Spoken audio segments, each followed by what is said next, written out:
How's it going, folks? I'm Topher, and today I'm going to be doing a sort of review unboxing, sort of comparison to a couple different webcam options that I've used over the last few years. So, without further ado, let's get it started. What I'm recording on right now is called the Logitech Brio. The reason I chose this one specifically was I was kind of in the market for it anyways. For the last few years, I want to say, I had been using a setup that involved a digital camera, which was really okay, but it didn't quite meet my needs. And before that, when I started trying to make YouTube videos, I started out with a Logitech C920, which you guys have probably seen before, or used maybe, which is really good, and they've updated it so it looks a lot better now, but it has its flaws. And that's basically what I'm going to be going over today. So I'm going to be comparing the Logitech Brio, Logitech C920, and a Sony a6000 digital camera with a couple modifications that I'll get into a little bit later. As I was deciding, which webcam I wanted to purchase, I actually came across the Logitech StreamCam, which is basically like this little square camera. It's actually kind of charming. It reminds me of the Airman from Final Fantasy, if you ever play any of those games. I'll put it on screen. Kind of like goofy looking, but it seemed really nice. Now, the reason I ended up getting this one, essentially I was going to purchase that one. I had it in my mind. I had like a price match thing on Amazon, all that. I was ready to go to Best Buy and grab it today. But essentially what happened was I saw this camera, the Logitech Brio, which I'd seen maybe once before in the last couple years, but realized it's 4K at 30 frames, 1080 at 60, $30-$40 more. I actually get 4K out of it, and I don't have a Type-C adapter that I have to worry about. Now, this camera has Type-C that plugs into the camera itself, but it actually just uses USB 3.0 when going to the computer, which is a lot easier for me because, well, my rig doesn't have a Type-C slot yet, a female slot for it yet. Also, another negative thing about that other camera, I didn't know, and I was like in Best Buy looking at them, the cable on the Logitech Stream webcam is not removable. So if there's any issues or it breaks down, you're just gonna have to replace the whole thing. This, I'm able to just replace the wire with another Type-C cable, which is much more convenient for me. I bought a digital camera a few years ago and wanted to use that to record and vlog and all that kind of stuff. And I didn't really use it that often. And it's a nice camera, but it's a little older, I guess. I didn't know that it's not very easy to get a digital camera, specifically Sony ones, to hook up as a webcam. It actually was a real pain. I had to buy a separate battery pack from Amazon for it, like a wired one that keeps it powered constantly, because I got tired of changing out the battery every 30 minutes. I had to get a special HDMI mini display cable or whatever. I've never used any of those before, so that was a pain to have to go get. It was a pain point for me. Then I had to actually hack into the camera itself to get it to actually stay on for longer than 30 minutes and, open it a certain way, keep the battery door open so it doesn't overheat. It was just a pain. I had to keep adjusting the settings. I mean, it just wasn't working how I wanted it to. Now, for the last, year or two, it has worked, and it when it actually is set up, it works fine. Like, I've streamed with it, I've gone on Twitch with it, I've made videos here with it, but the quality is definitely lacking.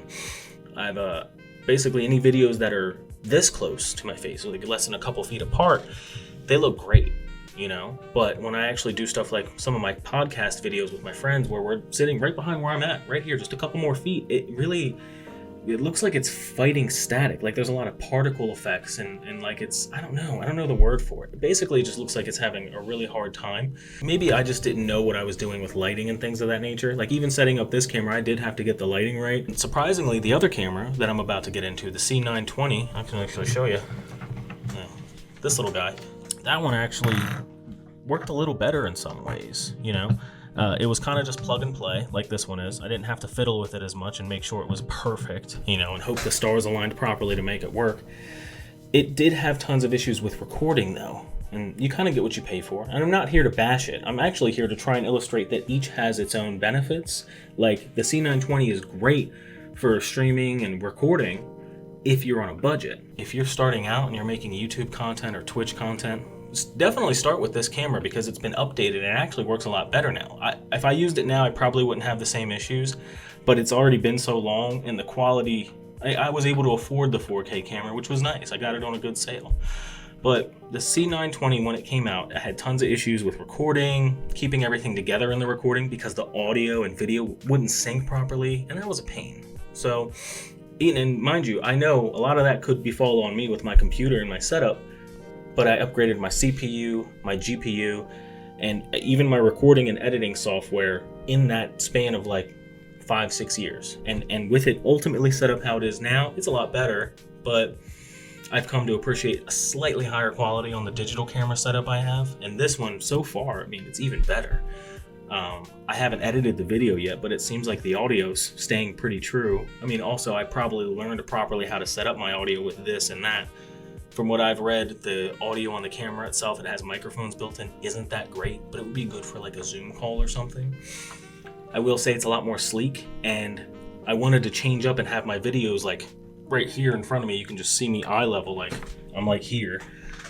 But that kind of didn't work out for me, seeing as the thing I had it standing on that digital camera, it wasn't quite centered. And honestly, this is kind of a better viewing angle, I think. I think you feel a little more, oh, well, you know, this guy's just hanging out at home and I feel like I'm hanging out with him. I know you'd probably think that with the eye level thing, but I mean, looking at it now, it's kind of just like, okay, I can keep my eyes focused on this subject. And even that is honestly a better experience on this camera, which I think is good. So really, with this new camera, the biggest selling point was the 4K, but it was very similarly priced. Maybe it ended up being $10 more than I would have paid for the Stream Cam initially, but I actually found it on Amazon for cheaper, and Best Buy was able to price match it. So of course, I'm going to put a link in my description. I have affiliate links through Amazon, so it will benefit me if you purchase it.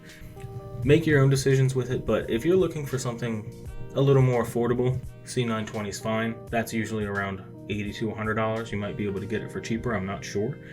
The digital camera, that's a really niche option. You have to really be willing to use it not just for streaming or taking video of yourself on YouTube, because there's better stuff for that. You have to be really like, oh, I'm going to vlog, oh, I'm going to do this, I'm going to take photos. But that is an option. If you can preferably get an Elgato Cam Link, I feel like that kind of has the software built in, which is an issue I ran into. The thing I bought was a lot cheaper, but it was like $40 versus $140 or something. But it didn't have anything built in, so I kind of had to Wild West figure it out myself. So anyways, for anybody who's looking for specs, from what I've gathered, the important stuff to me, the camera, it really depends on the camera resolution you have. I'm talking about digital camera. The Sony, I mean, it really depends. I'm sure it can do up to 60 frames at 1080p and all that. I don't think it doesn't have 4K on it from what I know though, but it is much more expensive, which makes me wonder why I even picked it. Probably because it's mobile and because it has a bigger lens. Maybe I was thinking of taking pictures. The C920, that one can capture, I want to say 30 frames at 1080p.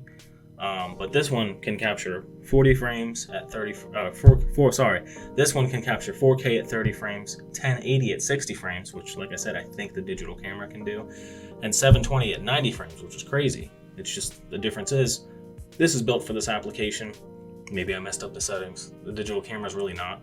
And the C920 is kind of just older, but a good place to start.